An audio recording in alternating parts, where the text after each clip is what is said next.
Welcome back to the Yahowah blog. I'm your host, Craig Wynn. We're continuing our story on what we have dubbed the Antichrist, as I have on so many programs speaking on this subject, and will continue to do so.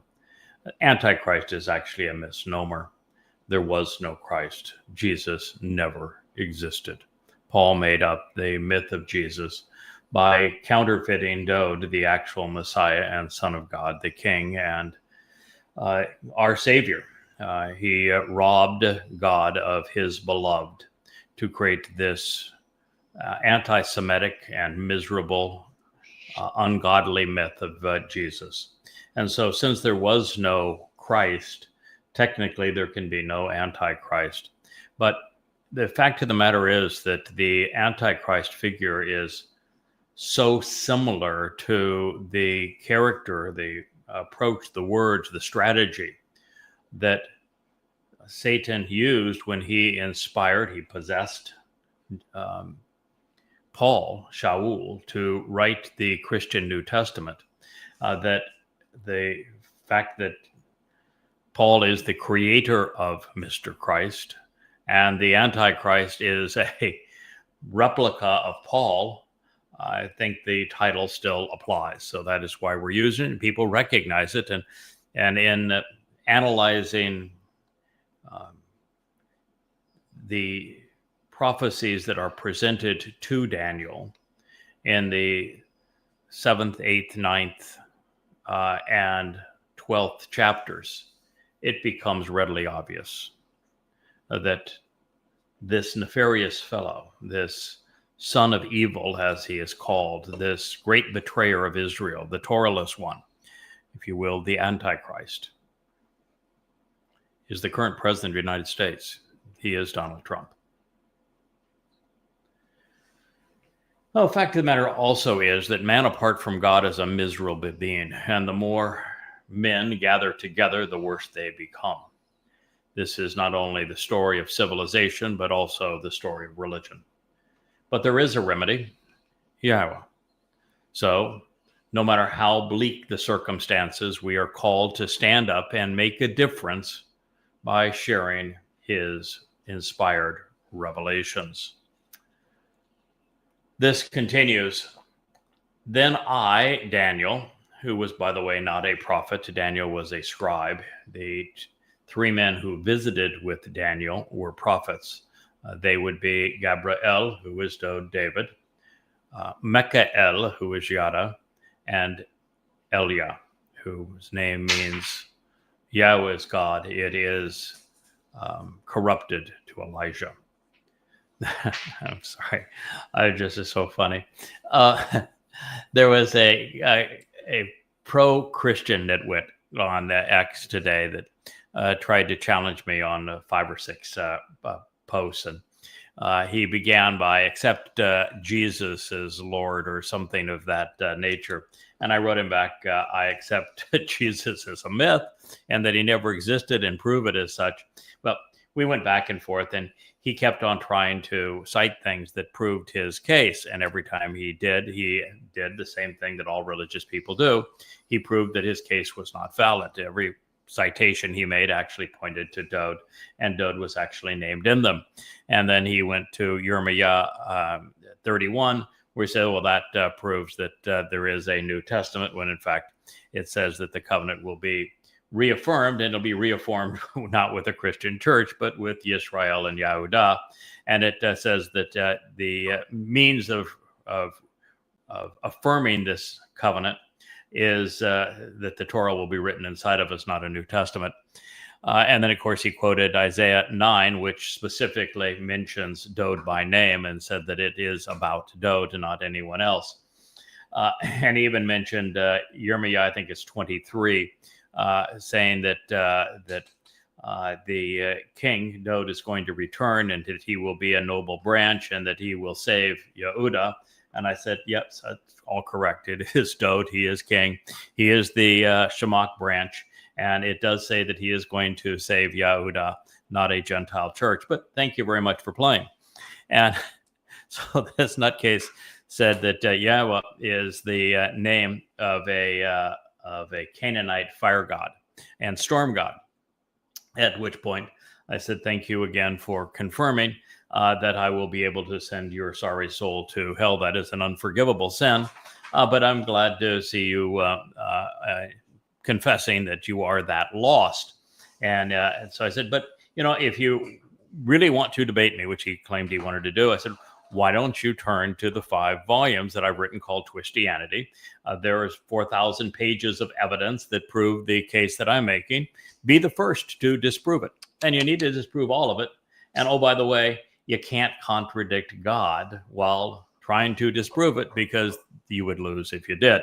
And you can't disprove it without contradicting God. So good luck with that. But, that's you want to try, go right ahead. You're right. No, I'm not going to pay any attention to your Yahweh Canaanite religious rubble. Let me just remind you, the 2 prophets that he cited were Yerma Yah and Yasha Yah. So how can Yerma Yah and Yasha Yah speak for a false god if you're citing them as proof for your religion?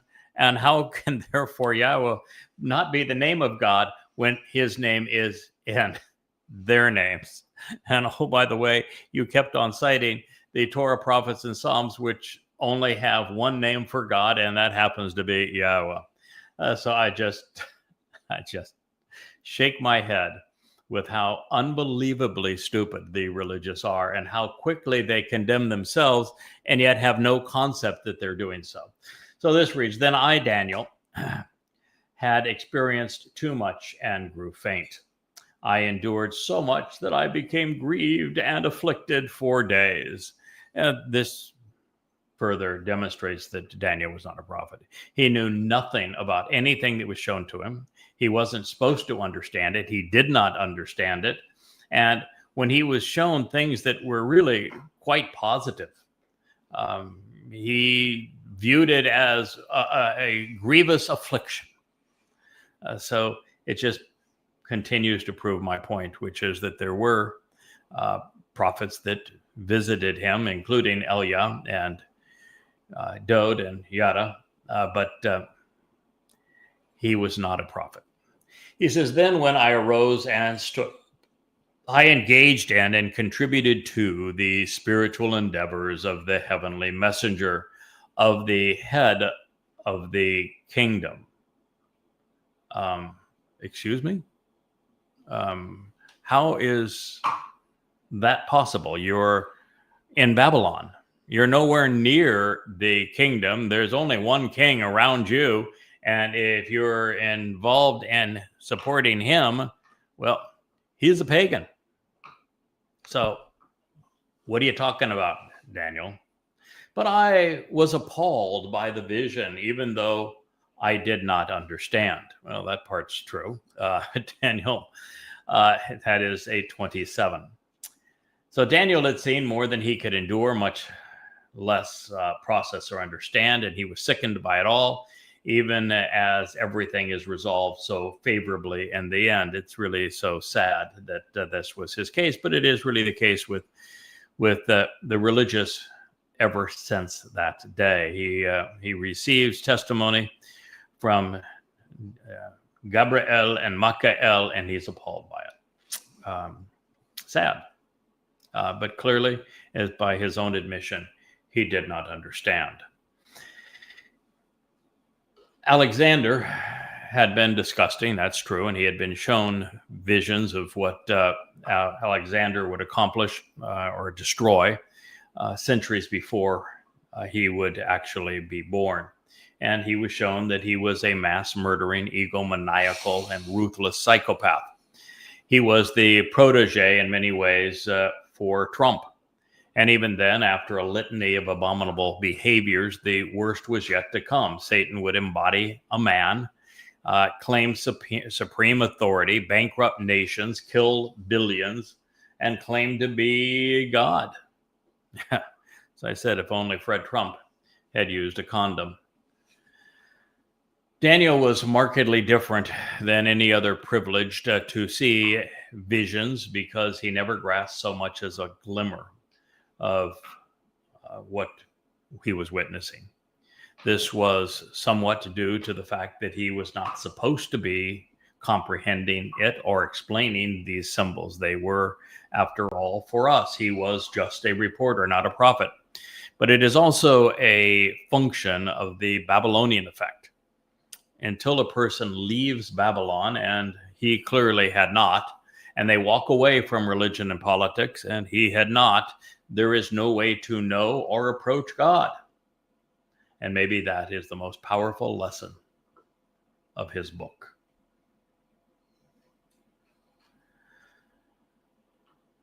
The most comprehensive explanation that we have just read regarding Satan's ambition and methodology is presented in my favorite prophet, Yada Yahowah, Isaiah.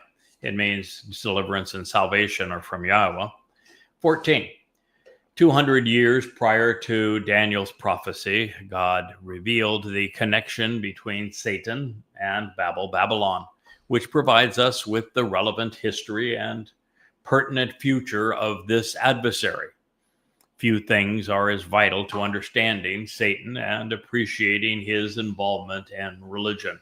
They are essential aspects of understanding what is both good and bad, right and wrong, from an information point of view. And information is the only thing that can lead us back to the tree of lives. Now, God's assessment of the ensuing darkness opens with him assuring his people that he still loves them, even while it is unreciprocated. This is important because the adversary is genocidal. Satan hates people. Boy, you read the Quran, and that's all Allah wants to do is kill people and torture them. So clearly, Satan is genocidal. He especially hates Yehudim, which is why Ezekiel, his favorite tome, features 25 ways to torture and kill Jews. Therefore, God's assessment of Satan begins by putting the differences between them in perspective. The competition is for souls, especially for Jewish ones. By contrast, Yahweh will show compassion and love, demonstrating favoritism towards Jacob, Israel. And he will once again choose to be with Yisrael. Furthermore, he will restore them within their own land. Isaiah 14:1. Oh boy, that is a real blow to those Christians out there that love the book of Isaiah because they think that 9:6 speaks of their guy, even though it names Dowd by name. But nonetheless, boy, by contrast, Yahweh says, I'm going to show compassion and love and demonstrate favoritism, rakam, toward Jacob. That would be Israel. That would be the father of the covenant. He will once again choose to be with Israel, not a Gentile church. Furthermore, he will restore them within their land. That is a real wipeout for Christianity there, isn't it? Yahweh was setting the stage for his return to reconcile his relationship with Israel. This occasion is so important that there is a parallel account of this in Jeremiah 31. Both prophecies are slated to be fulfilled in the promised land on behalf of the chosen people and during the last days. So this can be certain. God loves Yehudim Jews, most of all. And that will never change, irrespective of the spurious and anti-Semitic rhetoric of the New Testament and Quran. His preference is so extreme in this regard that a remnant of Goyim, whose forefathers persecuted his people, restricted even then to the least religious of them, will enter the millennial kingdom as servants. Yeah, that's true, because of the legacy of Goyim. The Goyim who survive to the end, who are not considered belligerent, who are not considered overtly religious or political or conspiratorial, certainly not anti-Semitic, are going to be allowed into the millennial kingdom. So rather than dying, they're going to be allowed to live and enter the millennial kingdom, which is the earth returned to the conditions experienced during Eden. So that's a really good thing, but they're going to be the workers. And they're going to work as indentured servants. And this is a consequence of what has transpired over the millennia. So considering the alternative, and that would have been death, and recognizing the earth is going to be transformed into the Garden of Eden, this is actually a distinct honor and a reward. It says foreigners from different cultural and ethnic groups will accompany them because they will be chosen by and appointed to the house of Jacob, and the greatest of the people and many others among the family who will select and receive them. They will arrive, bringing them to their region and to their dwelling places. The household and family of Yisrael, individuals who engage and endure with God, will, without coercion or controlling influence, receive them as an inheritance upon Yahweh's world as a result of the Adamah, of this bloody red man of the earth, as male workers serving as laborers, and as female staff, servants, mistresses, maids, and slaves.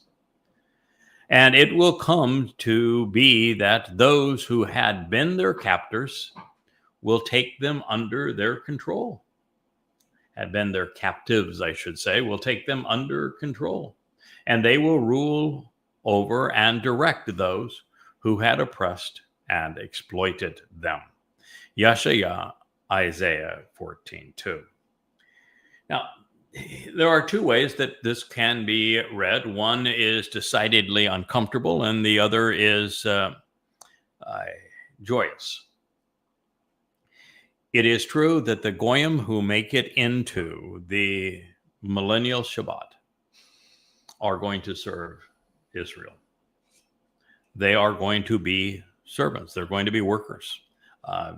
There are many functions of the earth that still need to be accomplished. Power generation, for example, energy extraction, growing food. These are mortals that are inheriting the earth. So they are going to need things like this. Someone's going to build houses and shelters and clothing and all that sort of thing. So there'll be lots of things that will need to be constructed and done, communications and the like.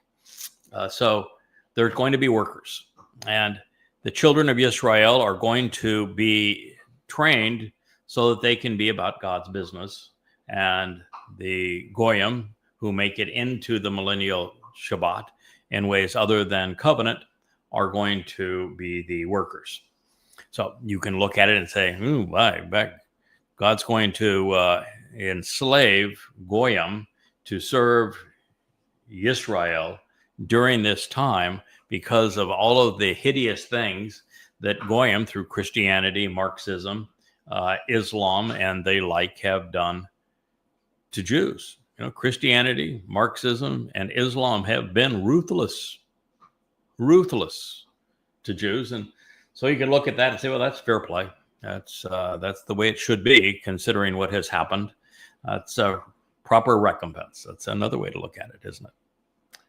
And the other way to look at it is all positive. That's the way I have chosen to look at it, and very realistic.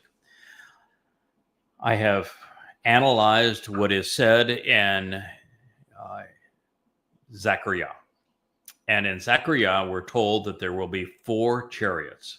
And the red chariot stays in Jerusalem because that's where the Adamah Parah is. The black chariot goes out to remove all of the people who are still overtly religious, political, conspiratorial, and anti-Semitic and militant. They will be removed and disposed of. There is a white chariot that brings the remnant, the mortal remnant of Israel, those Jews and Israelites, Yehudim and Israelites, who are not so infected with religion and politics that they can't be redeemed. These would be those who made a bad decision and were misled by Judaism and by politics, as opposed to those who were so overtly involved that they were among those who were committing crimes of commission versus omission and were misleading. They'll be brought in to be cleansed and prepared to be this mortal remnant of Israel that is betrothed to Dowd and that enters the millennial kingdom as such.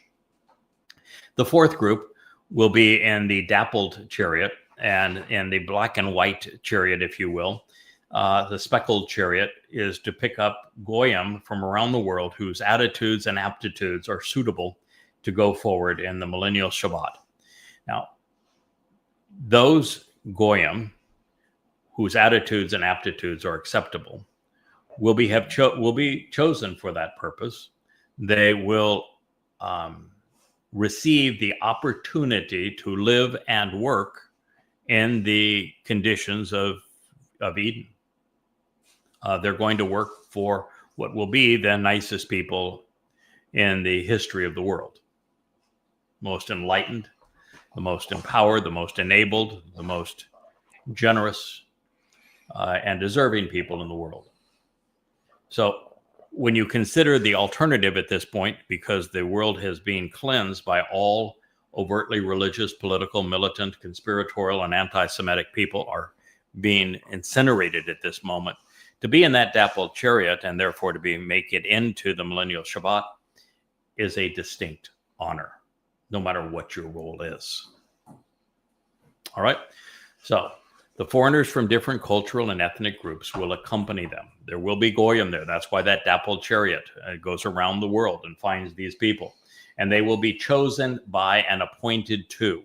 So there are individuals who are being given the opportunity to make an assessment of those who are possible to bring in, whose aptitudes and attitudes are appropriate, or it could be God saying, my malak are going to make the wholesale choices, and once my malak bring them in, then I'm going to have select members of my covenant family choose among them. And they could be not choosing who stays and doesn't stay, because I think they'll all have the opportunity to stay here for a while. It's more the opportunity to choose who gets whom, where they're appointed, where they're going to be sent, what jobs they're going to fulfill, who they're going to work for. And so they will all be appointed to, though, the house of Jacob, and the greatest of the people and many among the family, Rob, the greatest of my family, will select and receive them.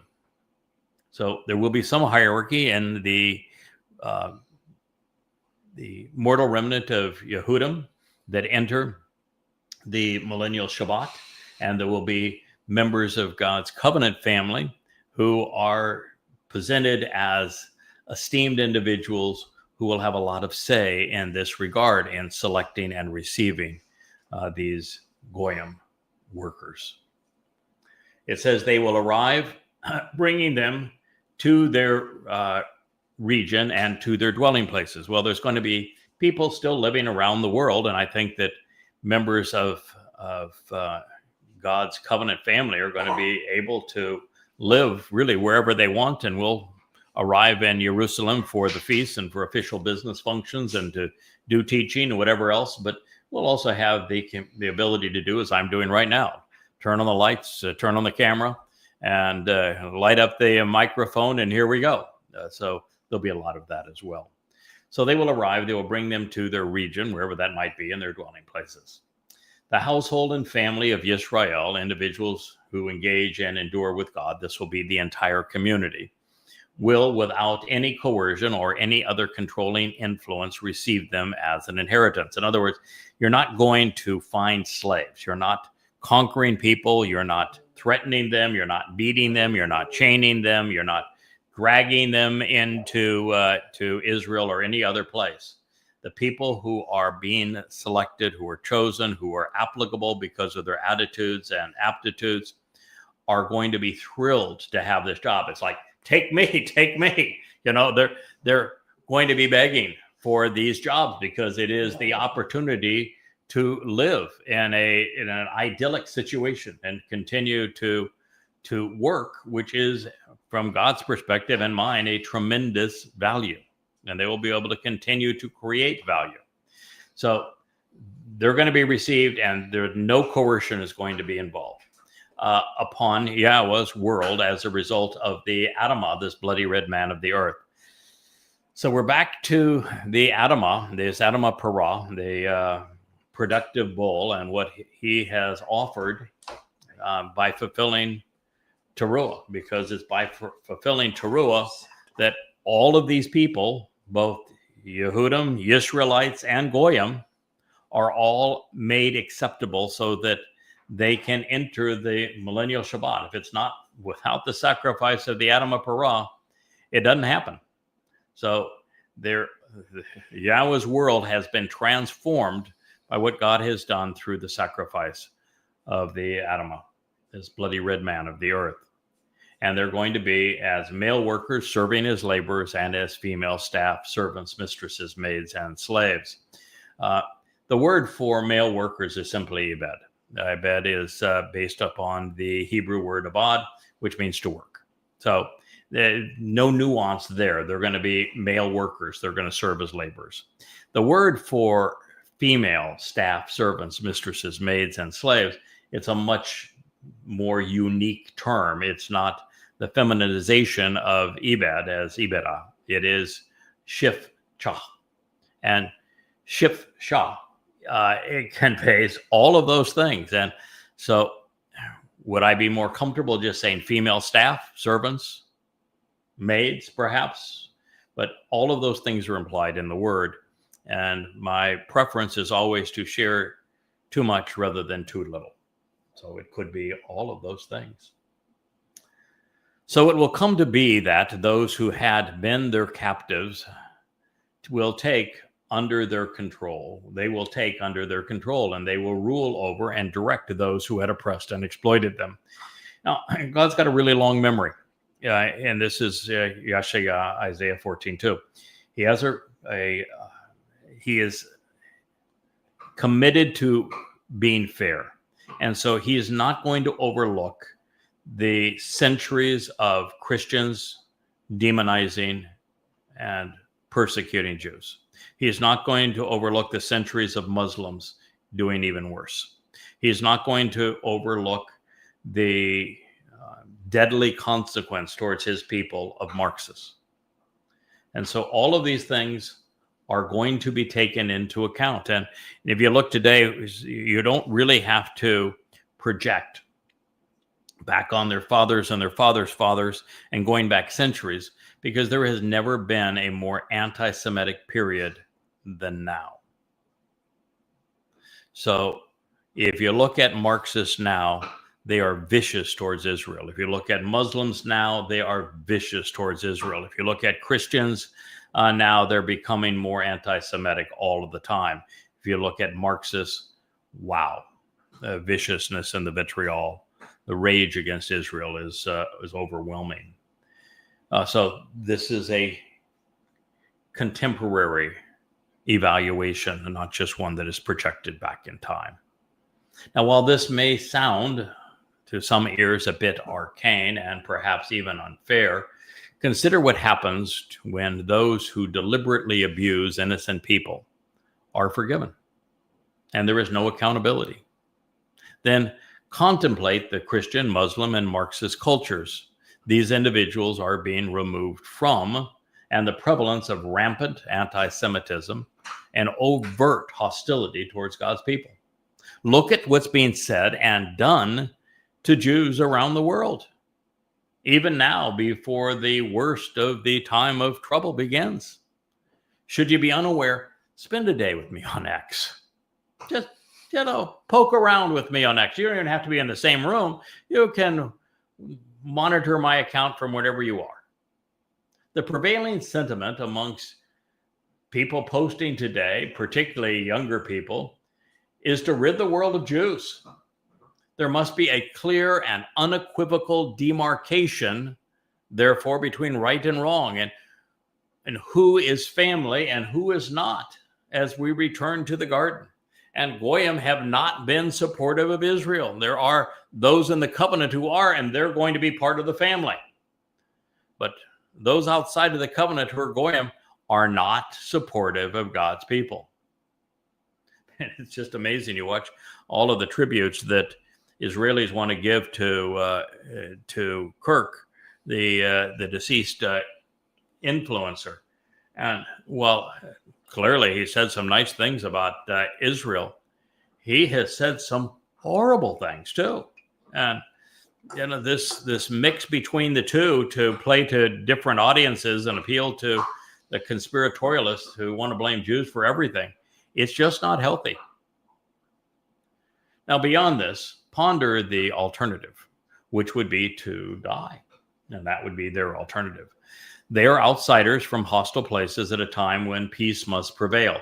They are being given a reprieve. And should they not want it, and they lack the aptitude or attitude for it, well, then there is the other option. Their souls simply dissipate at that point into nothingness. So how many do you think of these applicable candidates are going to say, please take me? There'll be no coercion involved. They will love having the job. Also, they're being assigned to work for the best people among us. And in paradise, they will be chosen and they will be appreciated. And you no longer know, I'm sure you no doubt noted, there will be no compulsion of any kind. This is the opportunity of a lifetime for them, which is why there is no coercion. It is a reprieve, one which reveals God's sense of justice and his love for life and compassion for his people. They contribute something worthwhile and they get the opportunity not only to live, but I would be very surprised if the teaching that we're able, and I think will be mandated to do on behalf of the mortal remnant of Israel, teaching them the truth about the covenant, truth about the Torah, truth about the Moed Mikre, truth about Yahweh, truth about God's beloved son, Dowd, that those lessons will also be applicable to the Goyim and those who choose to accept the terms and conditions of the covenant. We've always been told there is one Torah for all. And so for those Goyim that choose to accept the terms and conditions of the covenant and become covenant members, they will have the opportunity of all eternity. So this is, in my view, a very positive thing, but it also provides a tremendous reward finally to God's people. A planet that has treated them so badly is now wholly in support of them. There are no anti-Semites on X. There is no taunting of Jews. There's no racism against God's people. There's no conspiracies against them. Now, this also sets this prophecy into the future and the end of time as we know it, because this has not previously occurred. And that means the whole diatribe regarding Hasatan is for us at this time, not for a long time ago. That's interesting, because one of the constant themes of anti-Semitic conspiracies is accusing Jews who seek to control and enslave Gentiles, isn't it? Throughout history, it has been Gentiles who have routinely done this to God's people. Think of how profound that is, and God's going to upend it. So mark your calendars for sunrise on the Shabat of Towrah, the 24th of September, 2033, when Yahweh will rid the world of religious and political oppression, and then restore his relationship with Yehudim, so that they are prepared for his return. No one will ever torment them again, including rabbis, who have been among the most punitive.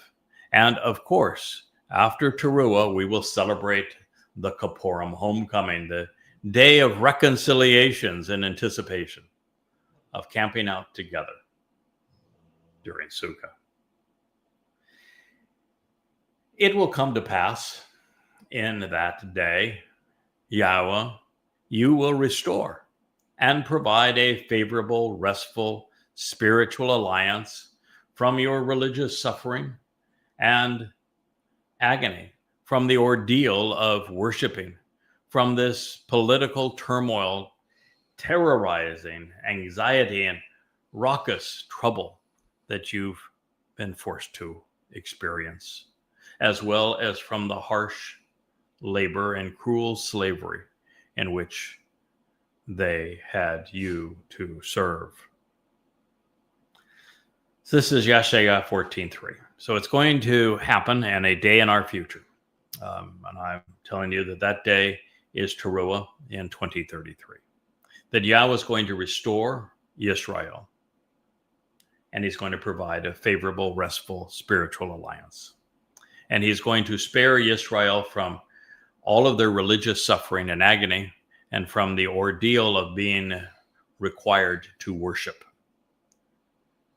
This is a time that they're going to be unshackled from political turmoil, from terrorists, from all forms of trouble that they are experiencing and will experience right up to that moment. This is a reprieve from the harsh and forced labor, the cruel slavery which they had Jews serve for so very long. I think of how recent the Holocaust was, where millions of Jews were put into work camps, concentration camps, death camps.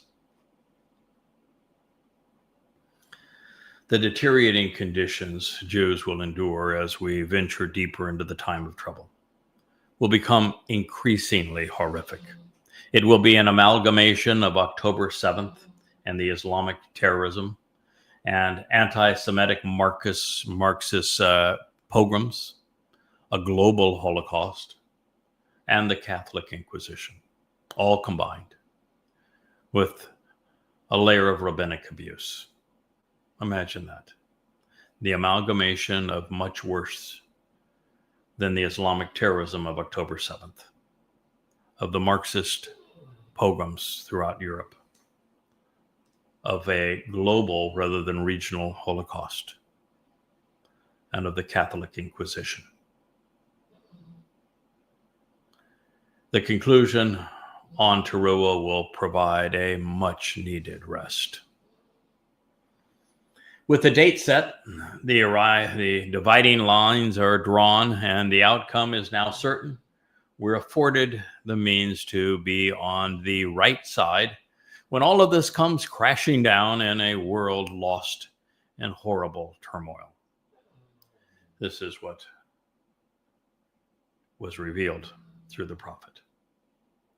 In that day, you will lift up this particular Mashal, this comparative word picture, this proverb which illustrates an ethical point to provide guidance, to build character, to equip you to exercise good judgment regarding these authority figures, these political leaders and governments, against the one who reigned and ruled over, thereby influencing Babel. The confounding confusion of commingling which occurred in Babylon with the Lord and through the Bible. Let me deal with that and then we'll move on to the next statement. So what God is saying, that a day is coming when it's going to be really important for you to appreciate the lessons that are in this word picture that he is painting for you now in Yeshaya 14. And that this word picture provides an illustration to convey an ethical point of guidance.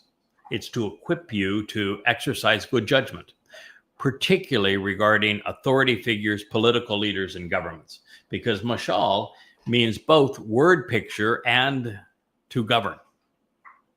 It is a blend of these things, and therefore it conveys everything I have just shared with you. And this is against the one. So you're going to come to understand this so that you are opposed to the one who will reign and rule over, therefore influence all things associated with Babel.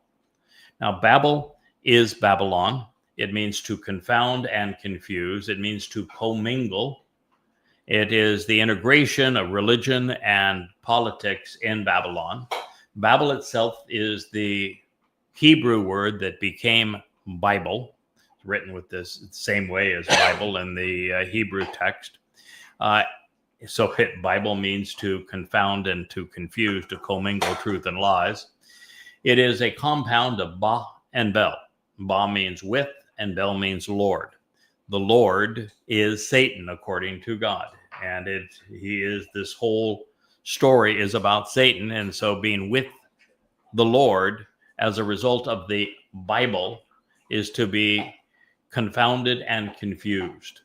And God wants to draw this word picture so that you understand how governments and political leaders will embrace this integration of religion and politics to confound and confuse by purveying the lies, the religious lies of the Bible, all in conjunction with the Lord, who is Satan.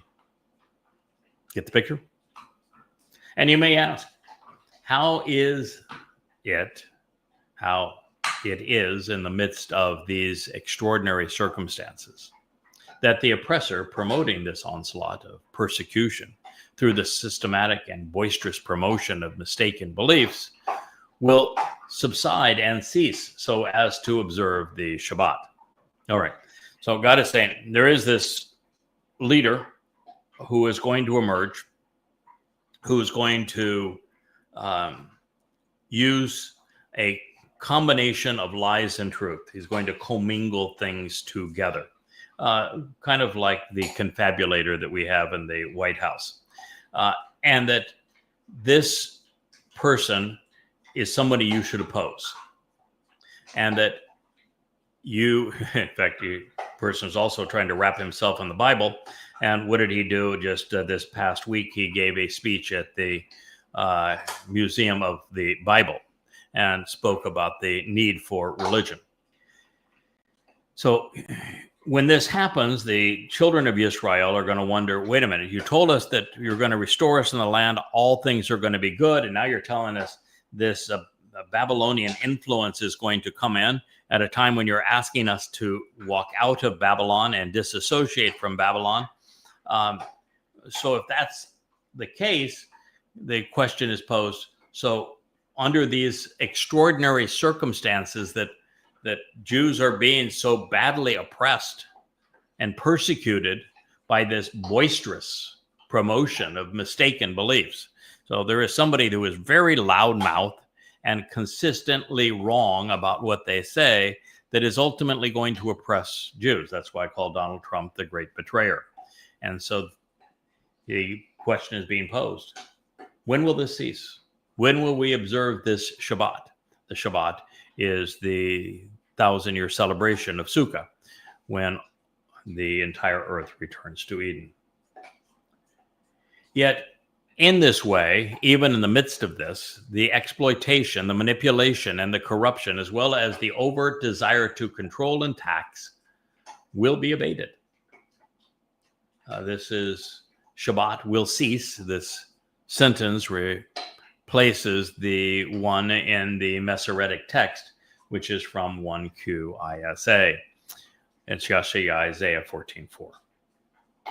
So Jews are going to be exploited. That's why I call Donald Trump the great betrayer. He is going from telling Jews that he is their supporter to the one who is going to exploit them, manipulate them, and control them, tax them.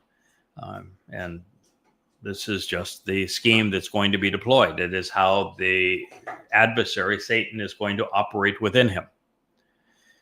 So the best way to avert the onslaught of religious corruption, which has streamed out of Babylon over the years, Judaism, it's the Babylonian Talmud, with the Christianity, almost every aspect of the religion, from its dying and resurrecting God, the mother of God, the queen of heaven, the Trinity, Bible itself, the Lord being God. All of these things come out of Babylon. And of course, Islam, the Quran, was first written in Babylon. So the best way to avoid this religious onslaught is to lift up Yah's testimony.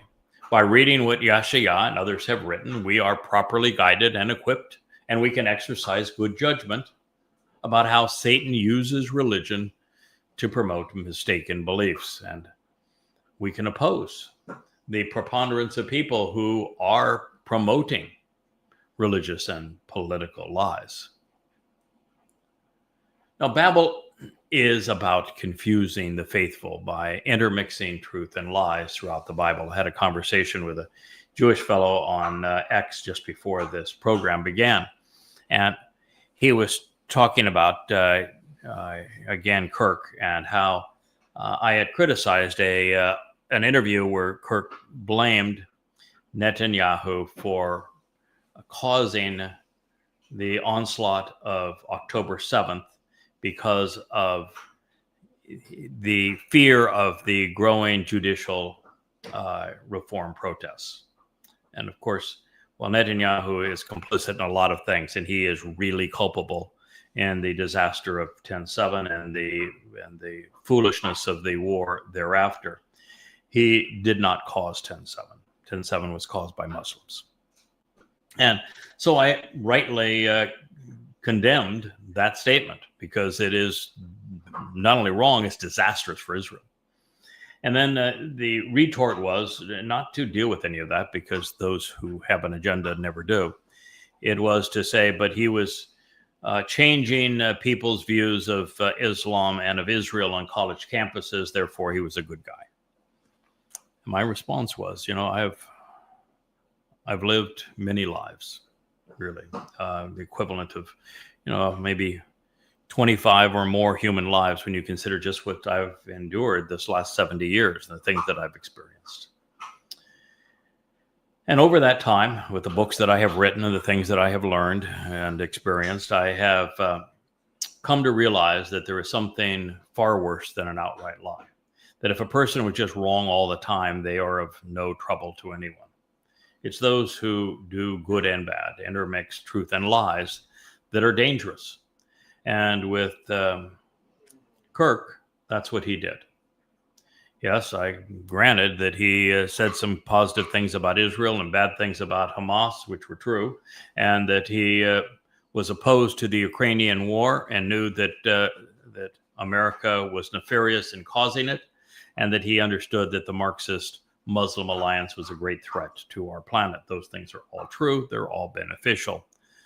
But I can give you an equal number of things that he said that were not true, and that were conspiratorial, and that were anti-Semitic. And so my point is that a person who mixes truth and lies is more dangerous than one who only lies. And I left my Israeli friend to contemplate that. We'll see what he has to say. But it is from Babel, which you know that Yahweh asked Abraham to walk away before engaging in the covenant, making this a prerequisite for being part of God's eternal family. And it is from Babel that God has asked his people to leave before he returns, demonstrating that its religious ways are still affecting his people. So just think of this. The book of Bereshith opens with Yahweh forming his covenant with a man who has just left Babylon. And in the end, before Yahweh returns to restore and reaffirm his covenant, his last request of his people is to walk away from Babylon. You get the picture? He sees you still in Babylon. He says that you've gone back to Babylon, with the Babylonian Talmud, for example, that you're mixing truth and lies. You're doing the very thing that I pointed out was so disastrous. And how pro-Israel accounts will promote those who are equal parts good and bad. So desperate for somebody to cling to that they don't care that half of what they say is wrong, or they don't understand the consequence of mixing truth and lies, which is how the Talmud came to be. It's how the New Testament was written. It's how the Quran was scribed. It is the nature of Marxism, the nature of all conspiracy. It is the essence of evil. When Satan, who was the cherub on the wall, came in to confuse Yahowah, he did not do so by spouting out a series of lies. He quoted a text from Yahowah, changing one word that provided the opposite conclusion than it does provide, quoted in context and correctly. So one little change, all the difference between life and death. You should know that's how Satan operates. That's how religions are conceived. That is the mother's milk of politics. So God is presenting a time when the world is at war, with the Lord of Babel stirring the pot, and that Satan despises people. Killing will be his specialty, and he will systematically annihilate humankind in the arrogant and callous style of Alexander and the Caesars, but with even more conceited and sadistic Muslim flair. I expect it to be much like the tone of Ezekiel, with 25 ways to torture and kill Jews, and 2 chapters devoted to raping Jews. The text reads, Yahowah will break, shattering and crushing the staff and the club of religious wickedness and political oppression. These proverbial quotes and edits used by rulers to control people and nations, who struck and who beat, afflicted, and killing people arrogantly and insolently, enraged and furious without reason or cause, with ongoing and unceasing slaughtering blows, vicious attacks, and devastating plagues. We have 8 years left. God is saying that some or all of those 8 years are going to feature breaking, shattering, and crushing staff attacks. They will be perpetrated by those who claim to be shepherds with a staff, those who claim to be rulers with their club. This is going to be perpetrated by the religious and the political. It is matzah, which speaks of the staff and the club, ratzah, religious and political oppression. These proverbial quotes and edits used by rulers to control people and nations, Shabat, Mashal. Mashal is both to rule, to control, and to convey pithy quotes and proverbial statements. Who will strike, they're going to beat, they're going to afflict, they're going to kill people. This is going to be a deadly and devastating time. They're going to be arrogant, they're going to be insolent, they're going to be enraged, they're going to be furious without reason or cause. Boy, there is no more so than Donald Trump. He is the poster boy for enraged, insolent, and arrogant, with ongoing and unceasing slaughtering blows, vicious attacks, and devastating plagues. The very people who claim to be seeking peace will be the warmongers, and it is pervasive. Look at the leaders of Europe now. Look at Donald Trump. He renamed the Department of Defense the War Department. He's contemplating going to war in Venezuela. He went to war and lost against the Houthis. He went to war and lied about it, his success against the Iranians. He is stoking the flames of war against Russia and will ignite World War III as a consequence. As Gentiles, they sought to subdue and control, ruling over and governing by imposing their authority and trampling down free will. to dominate nations, Rada Goyim. Boy, the onslaught right now against free will. Look at the troops being deployed to American cities. Look at all of the thought police on social media networks. Look what's happening in Europe if you just speak out against the government. Look at the dominating nature of political and religious institutions today. Grievously, systematically depriving people of their rights while persecuting them without relief or restraint. Yeshaya 14:6. Boy, it is going to get bad. This is a assessment of the next 8 years. And it's going to get progressively worse as we move our way through those 8 years. This is a time of war, a time of persecution, a time of systematically depriving people of rights, of persecuting people, of restraining them without reason. Look at what ICE is doing, like the modern day Gestapo. Look at the things that are being said that are so destructive by politicians. Look how inflamed and furious, egotistical they are. God says this is just one devastating plague after another.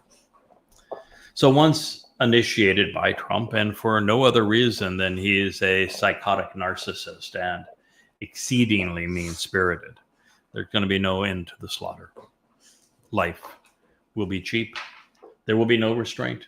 Well, that is until Yahweh intervenes on Towrah, and he stops the carnage by obliterating the staff of the religious who are wicked and the club of the political who have been oppressive.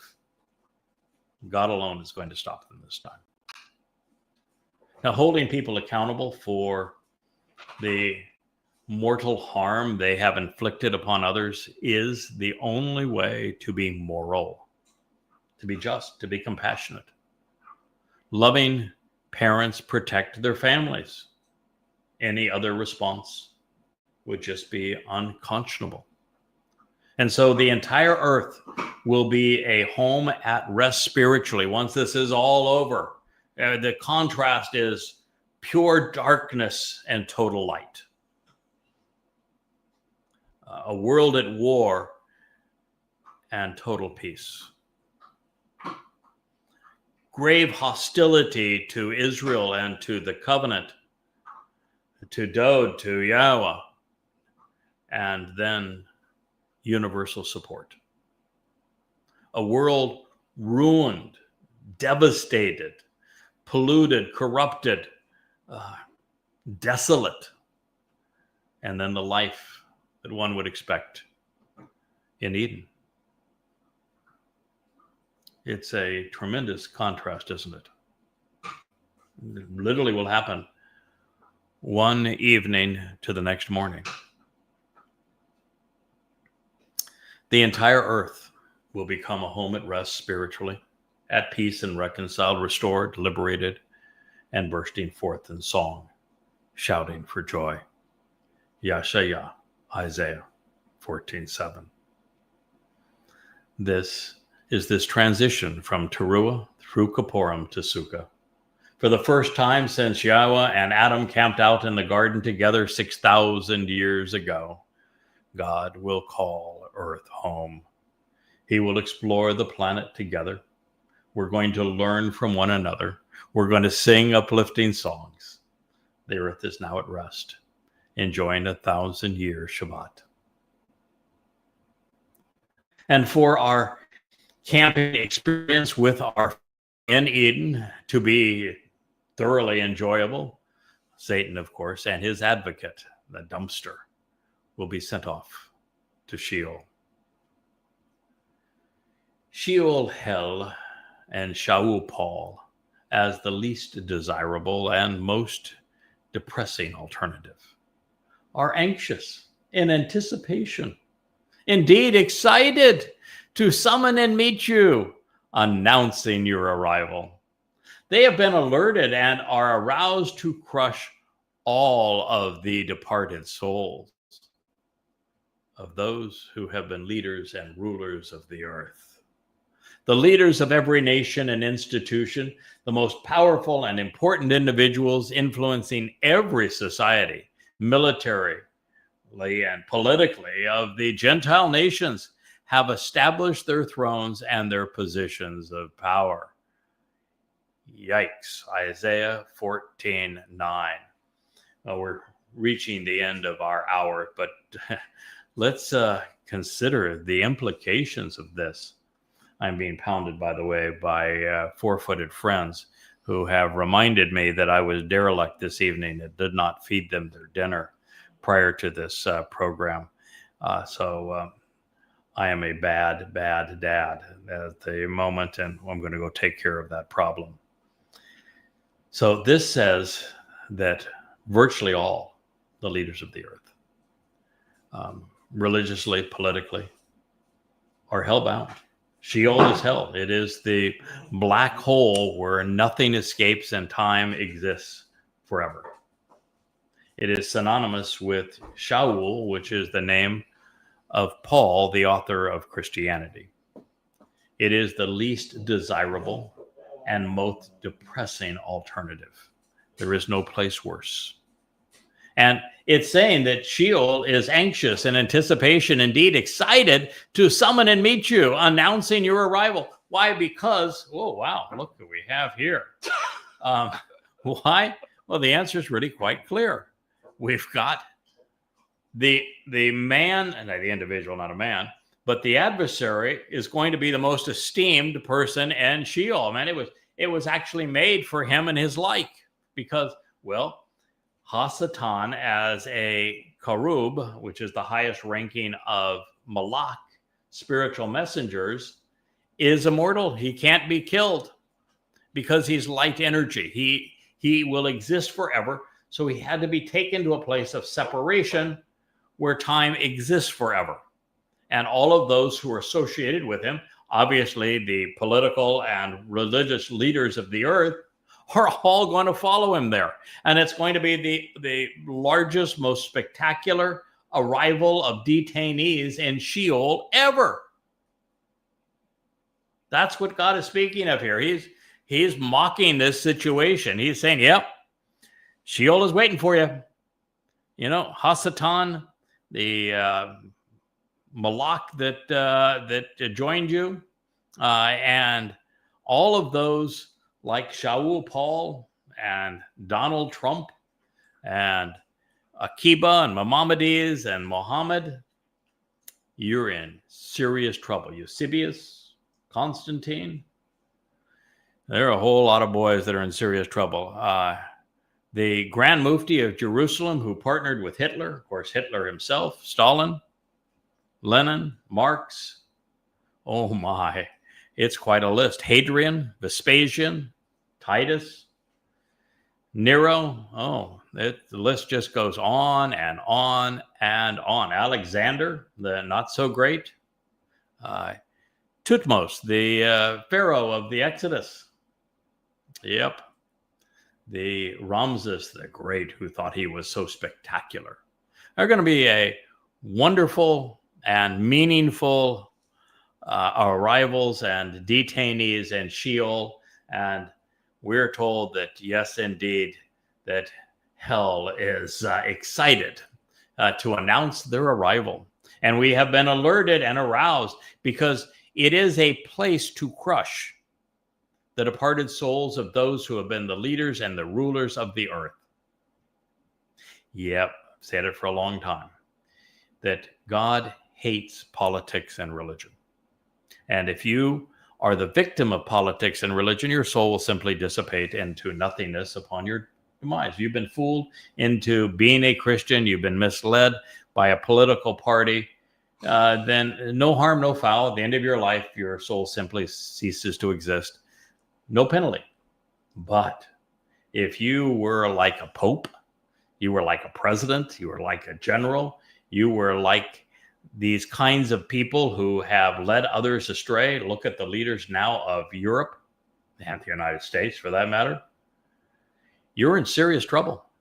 All the leaders of the Islamic world, they are going to be crushed, and their souls are going to depart for Sheol.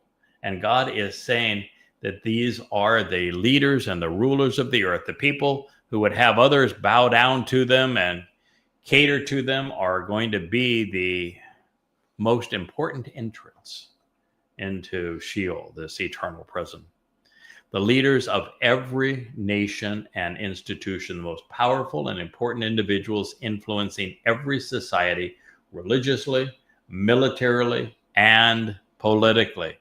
Kol Molech. Kol means all means all. Molech speaks of all forms of leadership.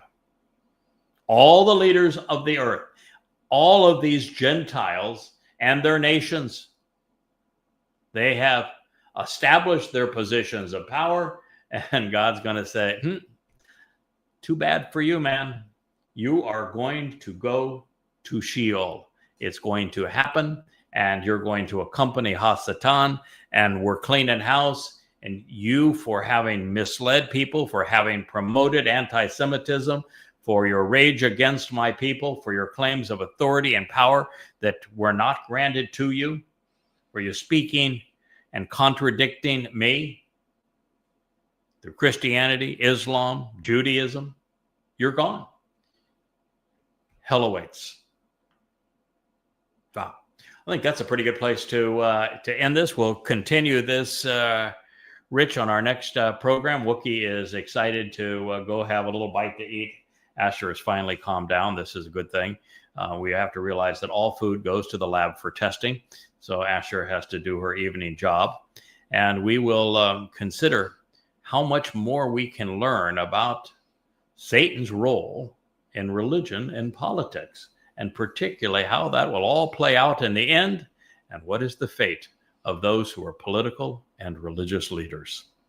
I thank you for listening. Good day.